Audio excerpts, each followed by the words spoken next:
Hello, everyone. This is Dr. Cody Sipe of the Functional Aging Institute, and we're so glad that you're able to come to our webinar today on balance training. This is a really important topic, and I know something that a lot of people struggle with is, how to really enact good balance training with groups of different sizes and with clients of different sizes. I know that's something that early on I really struggled with, and in fact, I actually just did a fall prevention presentation for some pharmacy students here at the university. So it's a really, really important topic. Kind of a couple things as far as housekeeping goes before we jump into the program. And that is, if you have questions, please go ahead and submit those to me in the little box there where you can submit questions, and I'll try to monitor those. And if there's something along the way that I feel needs to be answered, we'll try to get to that. But if not, we'll save our questions to the end and save a few minutes for that. Also want to tell you about some upcoming events that you guys might be interested in. We've got a number of different kind of activities that are coming up with the Functional Aging Institute we want you to be aware of. First off is, if you didn't come to our first annual summit this year, or even if you did, I want you to save the date, put this on your calendars for June 10th and 11th next year. And that's going to be our second Functional Aging Summit. We're going to go back out to Phoenix, Arizona again. It was just an amazing, incredible event, and we're going to make it even better this year. We've kind of surveyed people that attended, and we're going to keep improving it. So we will be coming out with the initial lineup of speakers and some early registrations for those of you who attended last year and can get involved with that. If you're not a functional aging specialist, I want to encourage you to look at that program online, and we've got some upcoming workshops. We actually have one in Lindsay, Ontario in Canada coming up this weekend, and then on the 18th, another one in Toronto. We've got one in Virginia, in Fairfax, November 21st, and one in Indiana on December 12th. So a number of different workshops that are coming up. You don't have to do the workshop to be certified, but certainly a lot of people really love those workshops. Plus, if you're a business owner or looking to start your own business and facility, highly encourage you to think about joining one of our coaching programs. And several of our coaching clients are on this webinar right now, so we're glad to have them. But we've got a one-day kind of a coaching intensive program that we're going to do in Dallas on January 14th. And then as part of that, as a bonus for that, you'll get to come to the first day of our mastermind meeting and join in and kind of see how the mastermind functions. So let us know if you're interested in that. All right, so let's get to our webinar today and get to our topic.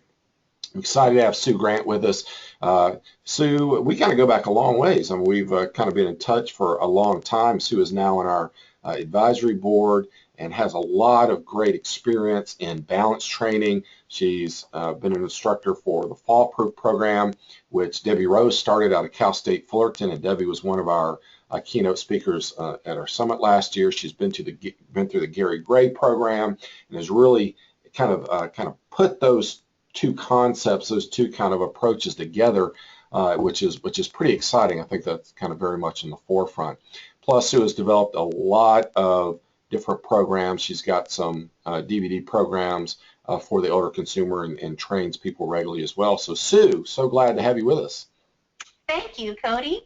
Now, Sue, getting kind of into, before we kind of really jump into kind of what you're talking about, tell everybody a little bit kind of about your balance training fall prevention background. I've been a master instructor for the Fall Proof program for about 10 years. And when you're a master instructor, that means you help to certify the people that want to become certified instructors. So Fall Proof is very near and dear to my heart. And a lot of what I'm going to be talking about today, to be honest, comes straight from the book. So if your listeners are interested in learning more about Fall Proof, I encourage them to do so, and they're welcome to contact me. My information is on the last slide of my PowerPoint presentation here today. Okay, and I want to make sure, can everybody see the PowerPoint slide that she has up? It should say Balance Revealed, a few practical tips for your teaching practice. All right, good. I just want to make sure that everybody was able to see that. If you don't see that, it is up, so you might just have to adjust your settings in order to see that picture. All right, Sue, so let's get started. Jump on in and tell us a little bit about balance training. Thank you, Cody, so much. I would like to start by thanking you and Dan for inviting me to speak today. It really is an honor, and I'm delighted to help. I'd also like to let our listeners know how much I appreciate their taking time out of their busy lives to sign up for this webinar. I know all too well how challenging it can be to find an extra hour in the day, so I'm grateful that they carved out this time to be with us here. Oh, you know, they're just hanging out at Starbucks or something. They don't have anything better to do. You can't beat the price, right? That's right. Well, I am passionate about fall prevention, and that being said, though, I think a lot of people already know about all the statistics about how devastating a fall can be. So I'm not even going to talk about all those statistics. And I'm also going to assume today that most people are listening to get practical tips of things that they can actually do in their classes. So I'm going to try to keep the lecture portion as brief as possible so I can give people as many ideas as I can for things they can do next week in their classes. I'm also assuming that people are listening, they're teaching either small or large groups, but I'm going to be using the word clients a lot because it's fewer syllables than class participants. So when I talk about clients, I'm talking about the people in your classes.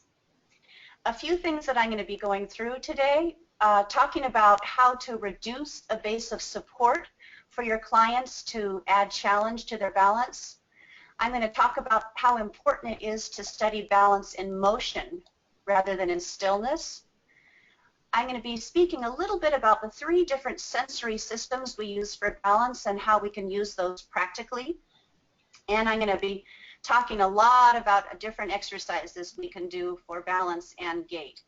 And then hopefully I'll have time at the end to talk about something, it's a lot of syllables there, vestibulo-ocular reflex. I'm going to call it VOR for simplicity's sake, because if someone's VOR is dormant, it can cause a lot of unexplained falls. So assuming that we are talking group either small or large, it's, you might ask, how do you teach balance in a group? And my response would be very carefully. As Cody knows, I'm way over the top about safety, and it is tricky when you have a large group. If you're working one-on-one as a personal trainer, you can be right there and spot your client and make sure they're safe. But when you have a lot of people in the room, or even 3 or 4 people in the room, you physically can't be there to spot each person. Plus, when it's a group setting, often you haven't done a thorough balance assessment, so you don't know if they are going to just go down the second they close their eyes. So that being said, your walls and your sturdy chairs are your friends. Make sure if they're standing next to a chair that it's not a lightweight little folding chair, but a nice sturdy chair. If you're going one-on-one, I always like doing work in corners, but you really can't do that in a group setting.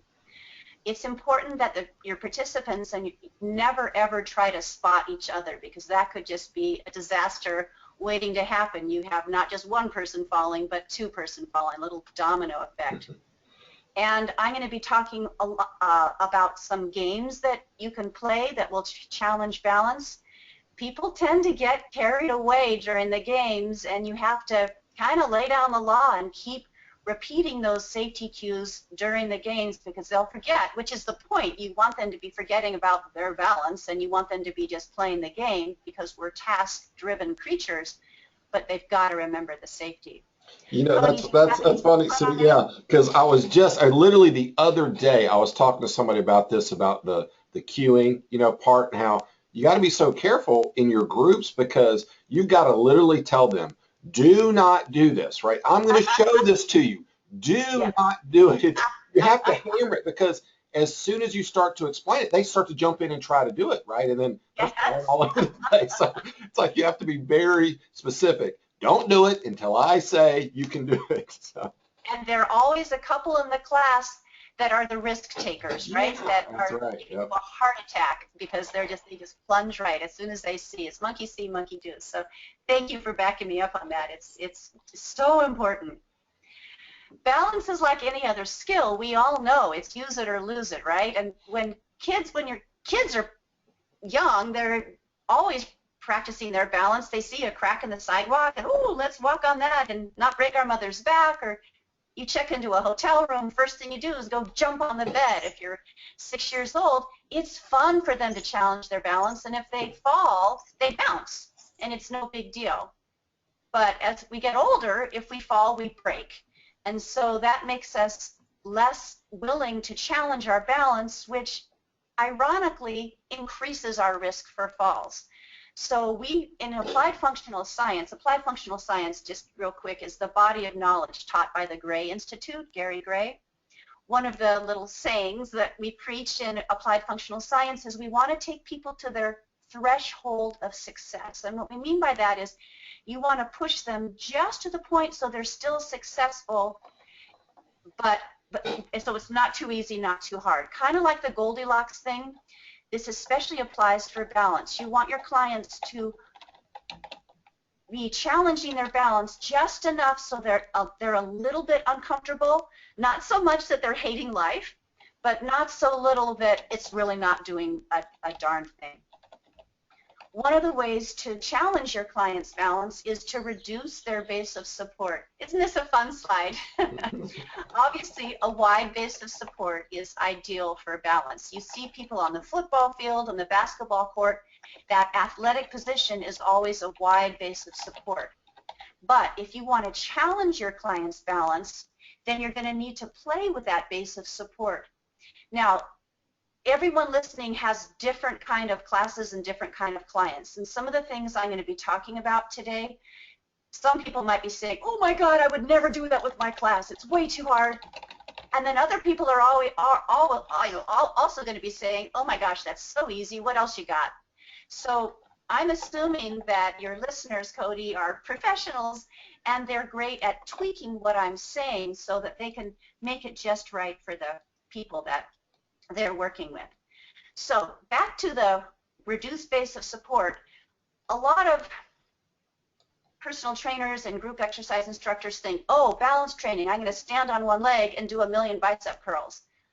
Well, that's not taking your clients or class participants to their threshold of success. For most people, at least the ones that I work with, standing on one leg is way too challenging, especially you would never have weights in their hand. So you want to find that threshold of success, find that Goldilocks by seeing which of these reduced base of support is just right for your client or class participants. Narrow stance is a lot tougher than wide stance, duh, right? Split stance is, do you like my sneakers here? I thought it was better than my feet. Split stance is when one foot is sort of in front of itself. Semi-tandem, one foot is in front of the other, but there's space between the heel and the toe. And then full tandem is heel to toe. Now, for a lot of older adults, this full tandem is really, really challenging. So there you have your reduced base of support, and you're just standing there, which is sort of fine. But I firmly believe that life is like riding a bicycle. To keep your balance, you must keep moving. And a really smart man made that quote, Albert Einstein. And in applied functional science, we say the same thing, that you must challenge your balance while moving, because it's movement that turns on our proprioceptors, and our proprioceptors turn on our muscles. So if you're not moving, those proprioceptors are kind of falling asleep and they're not doing their job. You want to train people in movement, because most falls don't happen when you're doing a tree pose in a yoga class. Most falls happen in real life when you trip over a curb or you went around a corner or whatever. It's when people are moving. So you want to train those proprioceptors to be able to react when they're moving in some kind of a challenging position that's going to challenge balance. So that being said, hopefully your viewers, if your viewers put your cursor on the screen on the left-hand side, hopefully they can press, well, actually, oopsie, sorry, go back. There we go. So I'm going to do that for you. This is my daughter. She has her feet in pretty much full tandem, and she's swinging her arms sagittal plane, and now she's going frontal plane side to side, and then she'll do the transverse plane rotate. Notice her hips are moving, her feet are moving side to side. I'm going to do that one more time because it's just so fabulous. There she is. So why are we doing this? You can tell she's throwing herself a little bit off balance. You can see she's standing next to a chair. Her left hand is on the chair. It could be hovering over the chair if she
Cody? Yes, you're back. I lost the connection. I'm not sure what happened. Okay, you're back. Good. Okay. So a lot of older adults are overly dependent on their visual system, and that's why a lot of falls happen, say, between the bathroom and the bedroom. They're trying to get to the bathroom in the middle of the night. It's dark, and they're so dependent on their eyes, their vision, that they lose their balance when they're in the dark. So that is one system we use. I love this picture of the baby's feet. When you think somatosensory, think feet. It provides information about the spatial location and movement of our bodies relative to the support surface beneath our feet. So if you're standing on something squishy or soft, you're not getting many somatosensory cues. If you're standing on bare feet on a wood floor, you're getting a lot of somatosensory cues from your feet. So sometimes older adults wear those shoes that have the really thick, squishy soles, and that's really reducing the amount of somatosensory cues they can get from their feet.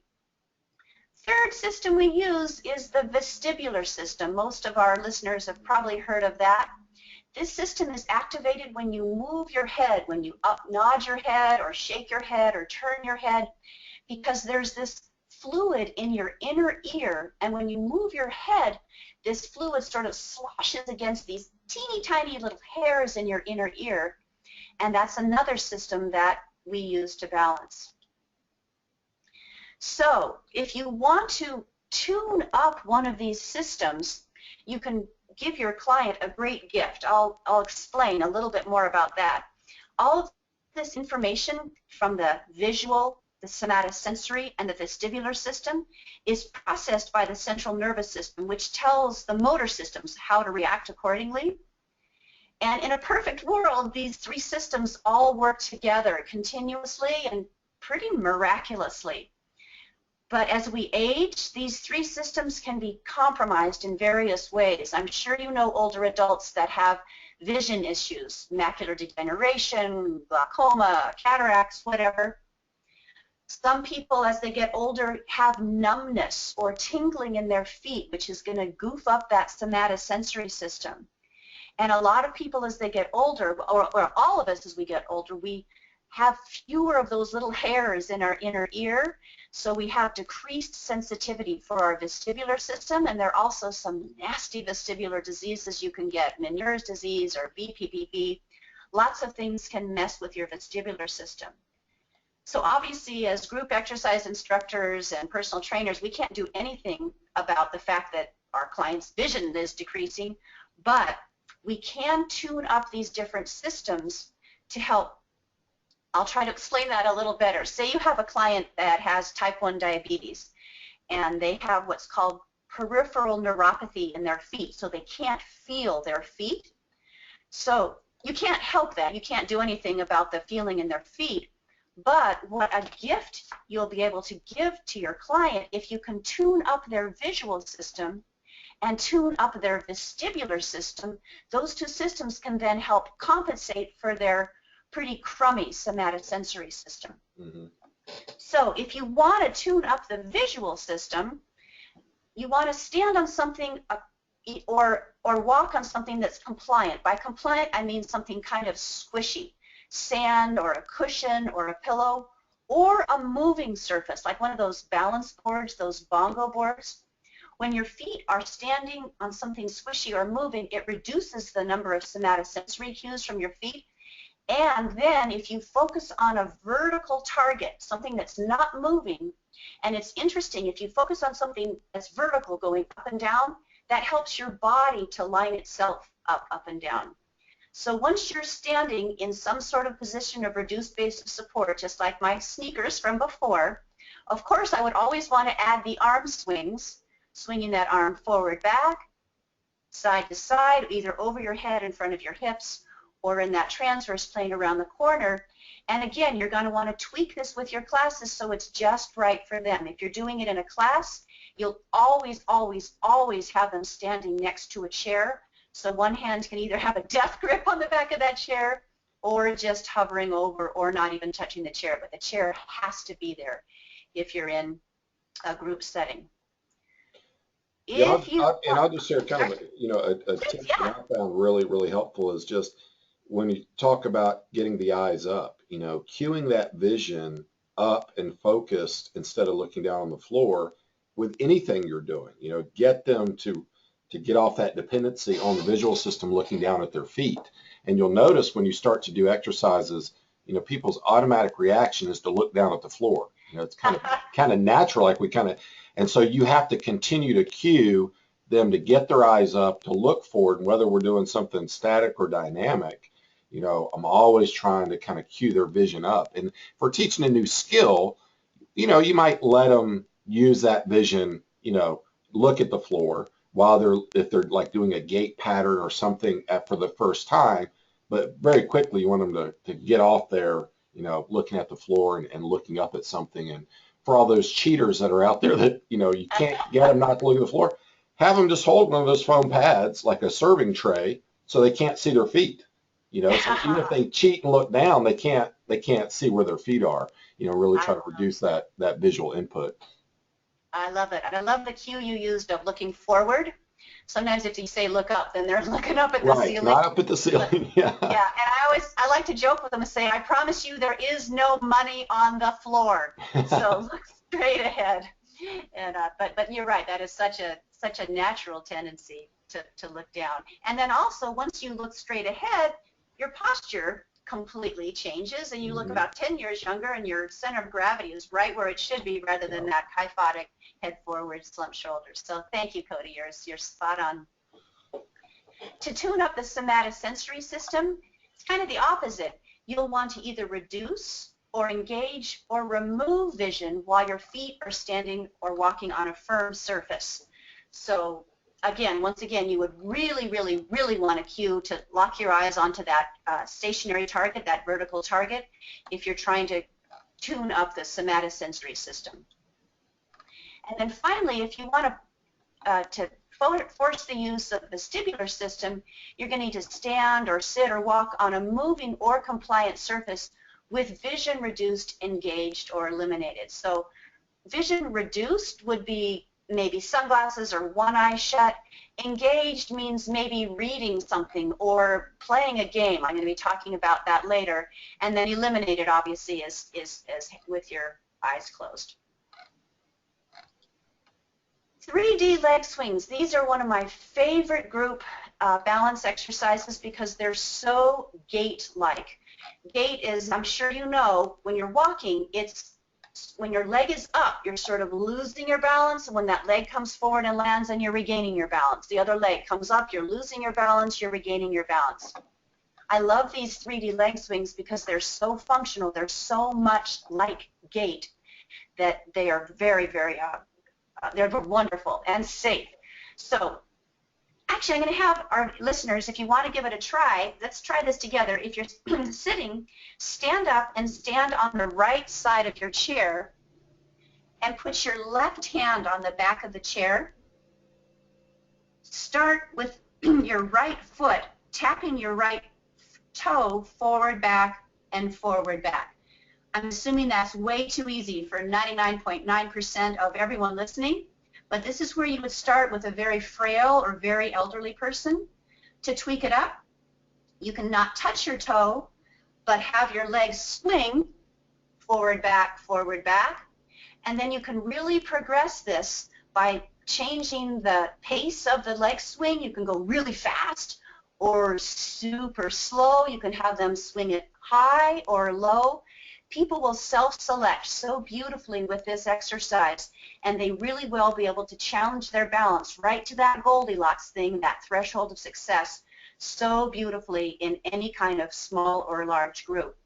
If you really want to make it tougher, you can also add an arm swing. The arm can go the same direction that the leg is going, or it can go over your head, or it can go around and around the corner. There are no wrong or right ways to do these. What you're doing, though, is throwing yourself, again, a little bit off balance, forcing your body while it's moving to regain its balance. I just love these leg swings. And because I'm a fellow of applied functional science, we do everything in 3 planes of motion. So if you wanted to do this side to side, you stand sort of sideways behind the chair, if that makes any sense. And then if you were looking at a clock face, you would swing your leg from 9 o'clock to 3 o'clock, side to side in that frontal plane. And then, of course, you would always want to add that transverse plane, the rotational plane, so then you would swing your leg from sort of, I don't know, 8 o'clock to 4 o'clock or 7:30 to 3:30, whatever, just rotating around a little bit. The rotating one is pretty challenging. You're also going to get a lot of eversion and inversion of the standing foot while they're doing that exercise too, which is another bonus, but that's a whole nother lecture. When they're standing there, their standing leg is going to get pretty tired, so you can't do this forever. I switch sides fairly often, and you want to cue them to let their standing leg, that knee, be just slightly bent. So 3D leg swings, one of my very favorites because they're so easy to tweak up and down.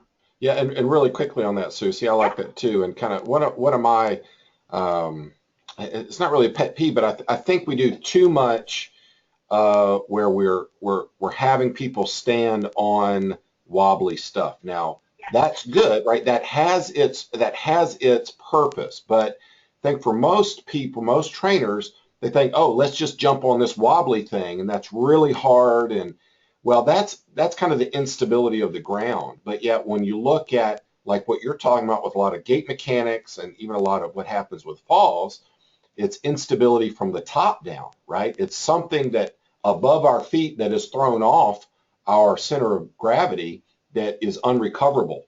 And so like those 3D leg swings, what I like about it is you're on that solid ground, you're digging that foot into the floor, you're really planning, and now you got this three-dimensional force above you that you're having to constantly, shift your body over your foot, move your hips in order to keep that center of gravity over that base of support. So, I mean, I really think there's a lot of value in that sort of approach for, enhanced balance. Thank you. I love it when we agree, Cody. Hey, just don't ever disagree with me. That's all I'm going to say. Right? At least not in the middle of the webinar, right? That's right. So, in addition to working on things where you're just standing there, your clients are also going to improve their balance as you have them walk in various challenging ways. And this is a safe thing to do in a group. If you're going to do anything in a tandem walk, though, you would always be next to a wall, and I think that's actually my next slide. But if you're in a small or a big group, you can just have everyone walk around the room, the perimeter of the room, and you can alter their base of support and challenge their balance in various ways. You can have them walk on their heels, and that's always good for a few jokes because everyone looks like a duck and they look pretty ridiculous. or walk on toes, what you're doing obviously is reducing the amount of surface that the foot is on the floor, and so it's tougher to balance. Now, some people just orthopedically they just can't do this. That's fine. They'll self-select and do just as much as they can. A slow walk with high knee lifts, that forces them to be standing on one leg for a little bit. I always say slowest one wins on the slow walk. And then why I have these in numbers is I like to make a game of it, because I think it's really important to not be thinking about balance as much as possible when you're practicing your balance, because in real life, you're not going to be thinking when you're about to fall, oh, I'm practicing my balance now. You're just going to react. And so we want to train people to react automatically, kinesthetically, unconsciously, instead of having it be a real serious conscious thing. Yeah, so I like to play a game. It's called the memory walk game, and I have them walking around the room, and I'll say, okay, when I say number 1, you walk on your heels. Number 2, walk on your toes. You get the idea. Number 3 is slow walk with high knee lifts. And number 4, what I mean by elbow swing with partner, I wasn't sure how to write that out, but just like a do-si-do, like a square dance. Again, if you have someone that's very rambunctious, make sure that they're gentle with their partner. But it's really important for older adults to touch and connect with each other and have some fun in a class. So I'll have them walk, and then pretty slowly at first I'll change it from, okay, 1, and then they'll walk on the heels, and then I'll say 3, and then 4, and then they'll do all that, and then I'll say turn around, go the other way, and then I'll pick up the pace of how fast I change the commands. So obviously it's good for cognitive skills, and it's fun, and it gets them balancing without really thinking about it too much. Here's the tandem walk. This is a really crummy slide, and I couldn't find a slide of someone doing a tandem walk next to a wall. This is obviously at some physical therapy clinic, but you can see his heel is touching the toes behind. If you're in a group setting, I definitely recommend that you do this next to a wall, because it is really tough. And Cody, just like you said, this is when you really see the people looking down, right? Oh yeah, absolutely. To check on their feet. And I always tell them, don't worry, I'll be your eyes for you. I'll check your feet. You find that vertical target. I'll often put a piece of blue painter's tape on the wall for a vertical target, and when they see that, it helps them to remember to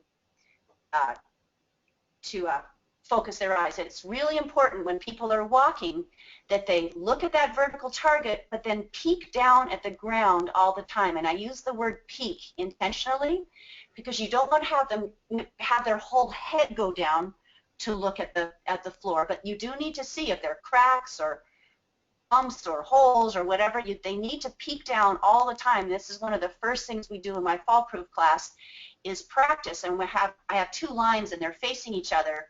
And line number 1, they're checking on their friends to see if they actually are peeking down, and if they're doing it right, the line that's checking will say, yes, you're doing it, yes, you're doing it. So there's kind of a group involvement, but it's really, and this is probably one of the best cues ever, is to have them peek down intermittently or fairly often. So tandem walk, let's see. Walking with altered base of support. One really important practical skill is to walk with abrupt stops, because in real life, people, when they're out in the community, they need to be able to stop on a dime without doing a face plant. A bike rider comes right in front of them, or a dog comes under their feet.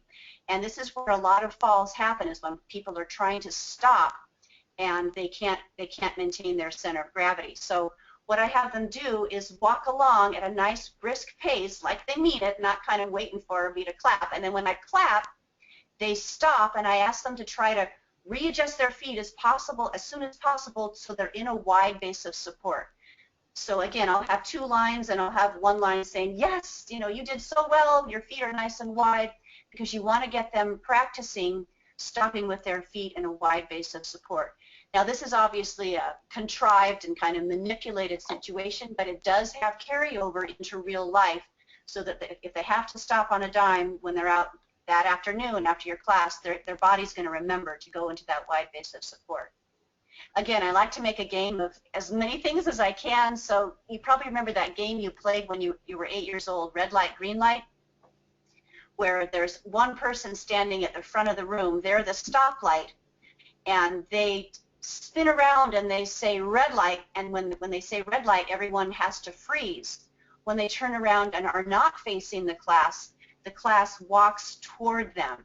So the class has to walk, walk, walk, and then as soon as the person spins around and says red light, they have to stop on a dime. Cody, do you remember that game? I use this game all the time. I mean, you're talking to me here because I love this game.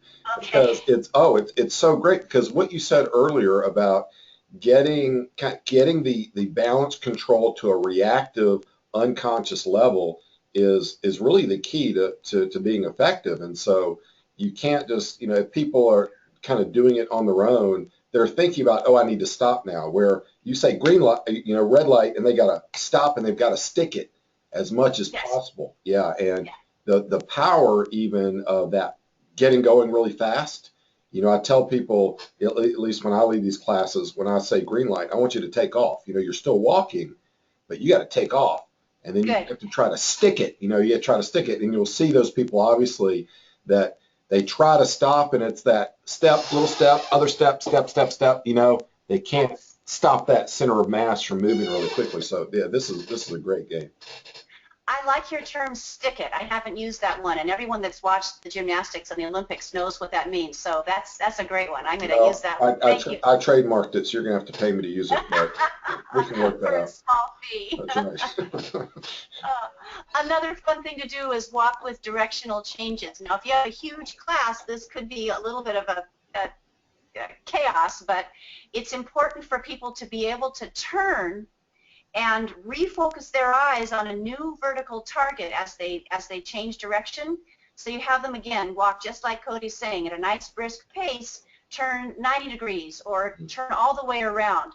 Now, they're going to have to not bump into each other, and you're going to have to cue that and explain that beforehand, but it's really important that they practice that, because, again, in real life, when they go to the mall during the holidays, they're going to be needing to be able to get out of the way if someone's coming their way. So it's a real practical way to challenge their balance.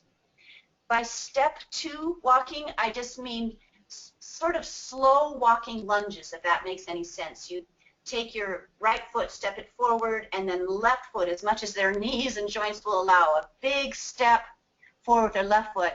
Then their right foot comes up right next to their left foot, and then the left foot steps out again. So that's the left foot taking as big as they can, lunge forward, and then the right foot comes up to meet it. Obviously, you do the other side.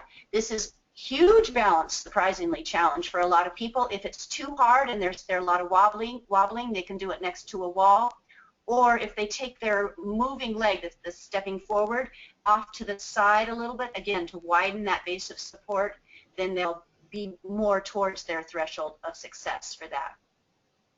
And on the last one here, where I say walk, counting the number of steps, reduce that number, I have people go from cone to cone, just the first time, just count how many steps you're taking, and say they took 19 steps. Okay, walk back the same way you came, the exact same distance. See if you can make that in 18 steps. What that obviously does is lengthen their stride, because as you know, as we get older, we tend to shorten our stride and do the little shuffle thing, which we think we're doing that to make us more balanced, but it actually makes our fall risk higher. So you want a nice, decent length stride, not huge walking lunges, but you want that stride to be nice and long, just like when you learn to ride a bike. If you remember that, but you try to go really slowly so you don't fall down, and you're much more likely to fall off your bike if you're going slowly. When you have a little bit of momentum and a nice, decent length stride, then you're much more balanced. Did I hear you wanting to say something, Cody, or are you good? No, you're good. Okay, good. So scarf or beanbag activities, I love these. You don't have to have a scarf or a beanbag, but they're really cheap. You can get them at, that Oriental Trading Company for about, I think, $1 each, and they're really lightweight. You can do them individually. I always have my classes stand behind a chair for this in some kind of position of reduced base of support, the tandem stand, split stand, semi-tandem, or full tandem. And then I have them stand first on the right side of the chair, And so they're tossing with their right hand. So that left hand can be hovering over the chair or hanging on for dear life with the chair.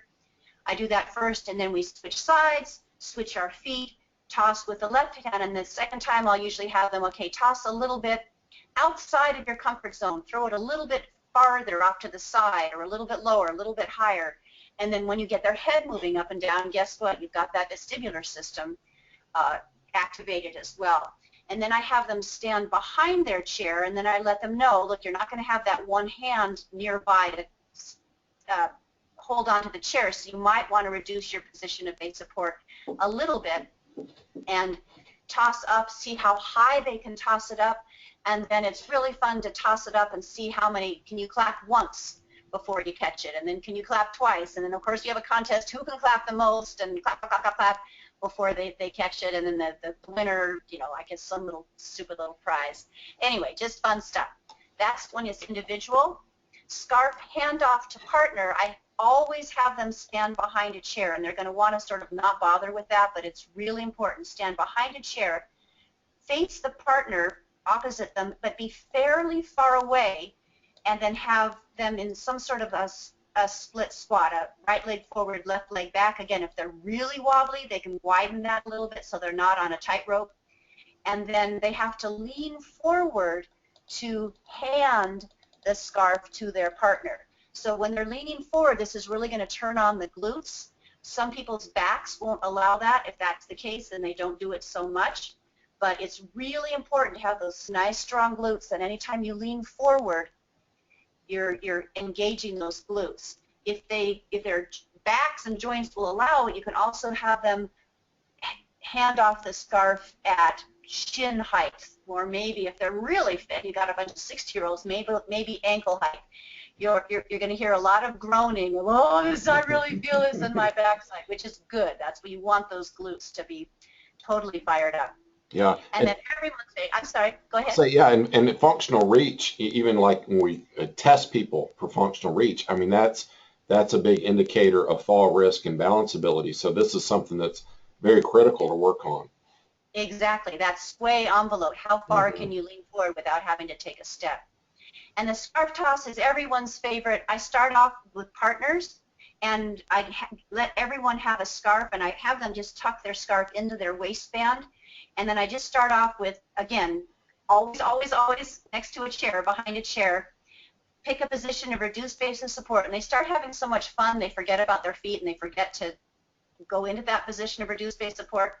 But cue that, and then toss the scarf right hand to right hand, and then left hand to left hand, and then both hands hot potato as fast as they can, and that always gets a lot of giggles. Toss it a little bit out of your partner's reach, so they have to really work for it, make them suffer, and then they can toss two scarves at the same time. They can either toss them at the same time or alternating, and that gets things a little bit more lively, and then the fun really gets going when they go into, you say, okay, you have 3 seconds to get into a group of 4, and actually give them more time than that because they have to move their chairs.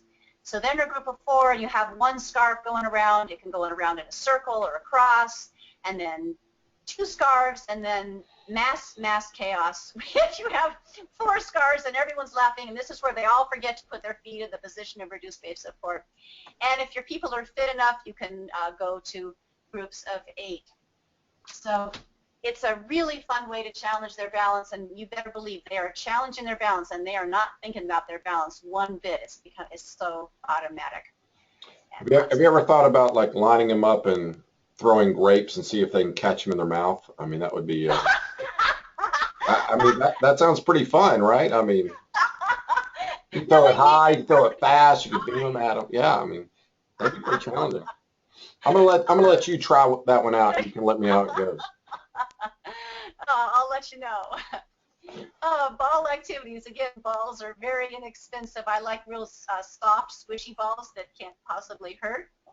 Some things you can do with balls. Again, standing next to a chair, sort of stand behind the chair sideways, and then if you have a very frail client, it is fairly high risk for them to manage to get that ball under their foot, so you might want to spot the more high-risk people of this, but once they have it under their foot, it's under the foot of that's farthest away from the chair, if that makes any sense. And you want to make sure that the ball is right under their hip. A lot of times they'll have that ball a little bit or too far forward. And then again, you want to do everything in 3 dimensions, and you're moving. So you roll the ball forward and back. It can get a pretty good range of motion with that. Side to side, it's usually not quite so far, but that doesn't matter. You're really challenging their balance. You're pretty much having them stand on one leg. That standing leg will get tired, so if you've got an unfit class, this activity can't last forever. And then you roll the ball in a circle under your foot one way and the other. Tossing your ball to yourself, again, that's pretty self-explanatory. Pretty big balance challenge, though, especially if you have your feet in an advanced position of reduced base of support. I like to toss, if it's a small enough ball, start off right hand to left hand, and then start off and then make the toss big, so it's like a rainbow arch. And again, that's getting the head going up and down, watching the ball. Again, they're not thinking about their balance, they're thinking about trying to catch the ball. And then 2 hands to 2 hands, you can really have them toss it really high up in the air to get that head going up and down.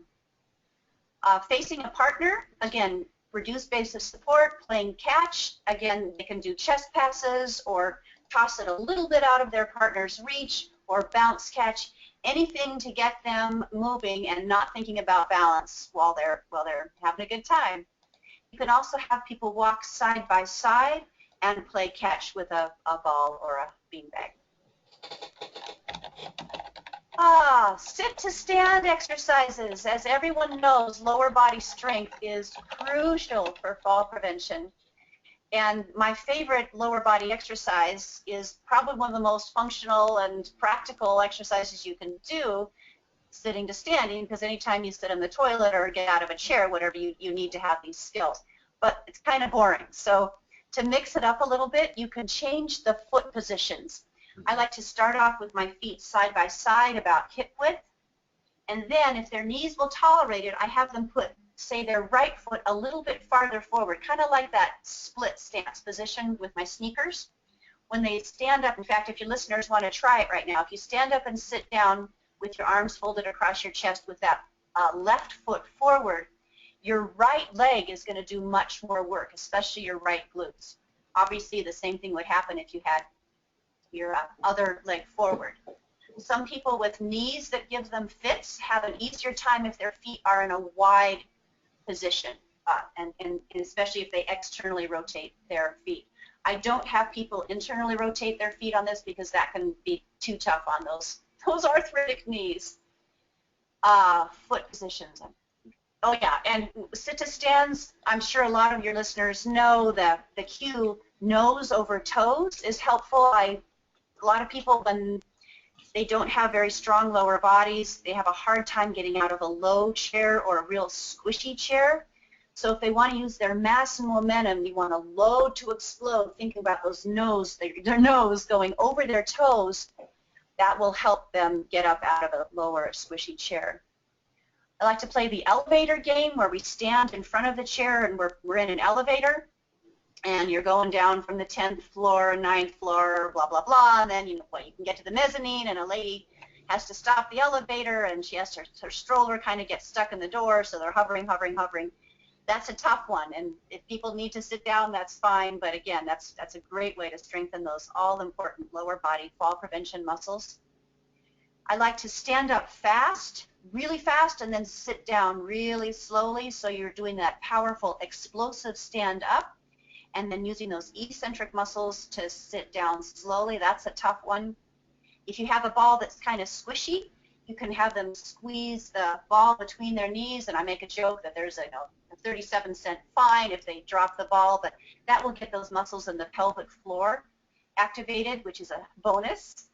And then power stands, I like that term. That one I did get from your trademark, Cody, of how many stands can you do, and I just said 15 seconds on the slide, but depending on your group, your group might be able to do it for 30 seconds. Some people are saying, 5 seconds is plenty. Again, tweak that to however you want. But do you have any comments about power stands, Cody? Oh, no, it's great. I use those all the time, and you do have to kind of vary it depending on the ability of your group. But if you think about a 30-second chair stand test, I mean, that's basically what you're doing, right? You're trying to get in as many as you can in 30 seconds, and some people can't quite last that long, and so have to stop a little bit earlier. Exactly. So games, you can see I like to have fun with balance and everything. Balloon volleyball, this is where you're going to have to really cue those safety cues because people get so carried away. 4 to 5 people is plenty per group, or maybe 6. And the way you keep it safe is the way that they win. If you have a big enough group, you can have 2 teams of 5 or however many people. And the way you win is the people that can keep it up for the longest. So it's not about smashing it down and making a strong hit. It's how long can you keep it up.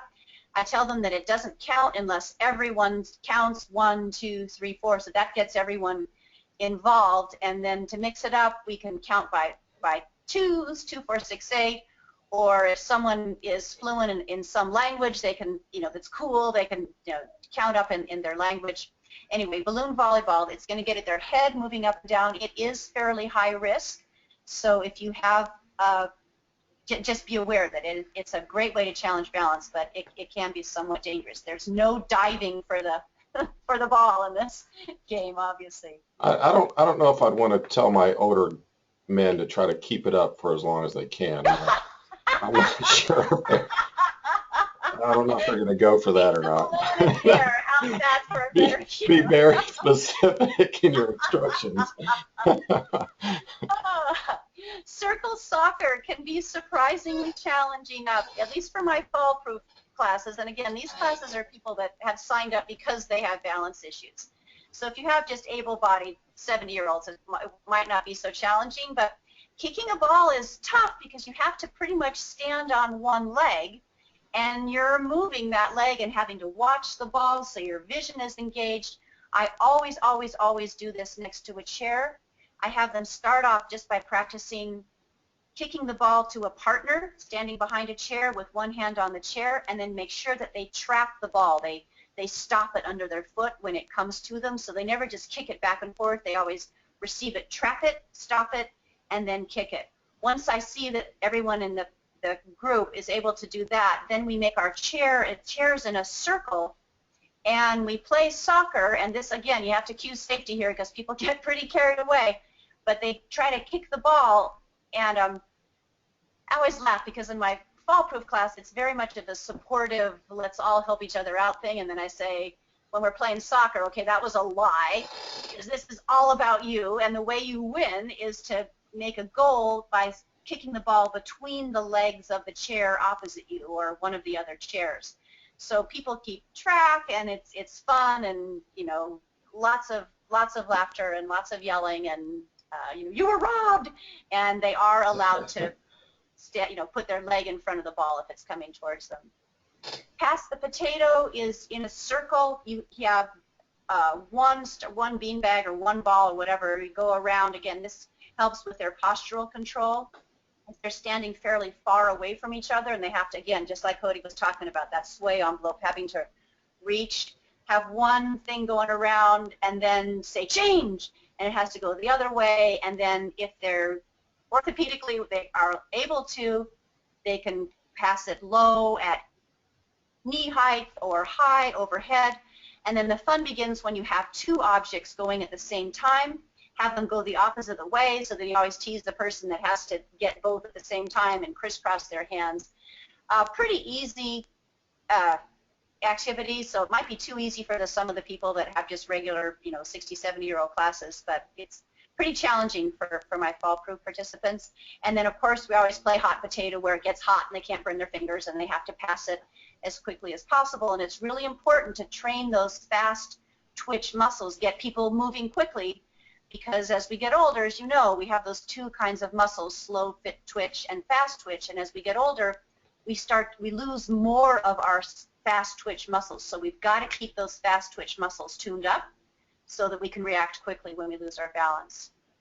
And fast feet is just another activity that helps them to move a little faster. You stand probably beside a chair, and then say right foot forward, left foot back, or left foot side, and then you make up these little patterns. I have a hard time cueing that one because I can't get the words out fast enough, but that's a good one to develop a little bit of agility.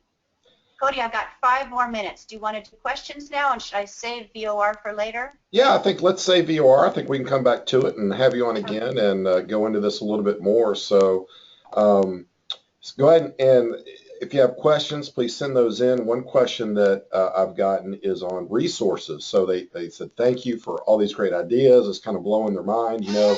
So what are some good resources that you would recommend that, you know, people could go and maybe learn a little bit more about some of these? Great question, and thank you. I'm honored that I'm blowing your mind. Fall proof, absolutely. I highly recommend that you get certified and don't just buy the book, but if all else fails, at least buy the book, and you can get that at Human Kinetics. If you go online, Human Kinetics sells the fall proof book. I'm not sure what you mean by resources, but Oriental Trading Company sells pretty cheap scarves and little balls and things like that for the toys. Like Cody, I don't do a lot of standing on squishy things because I think we're already so vision dependent, and those Airex pads are really expensive, but you can get those at SPRI, S-P-R-I, if that's helpful. Yeah, fall proof is always, you know, because obviously, you know, we've been through that program, and what I like about it is that it is an evidence-based kind of multi-component program. So it's not just like, let's just learn a whole bunch of random exercises. Let's look at what we're trying to accomplish. We want to improve center of gravity control. Here are things to do that, right? We want to improve the multisensory area.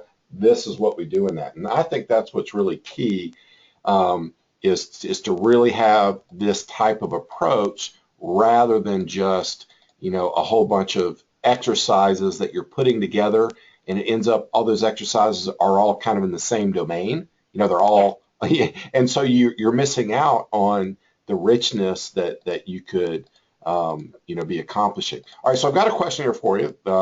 What about working with a Parkinson's patient? Do you have any recommendations as far as balance training for working with a Parkinson's patient?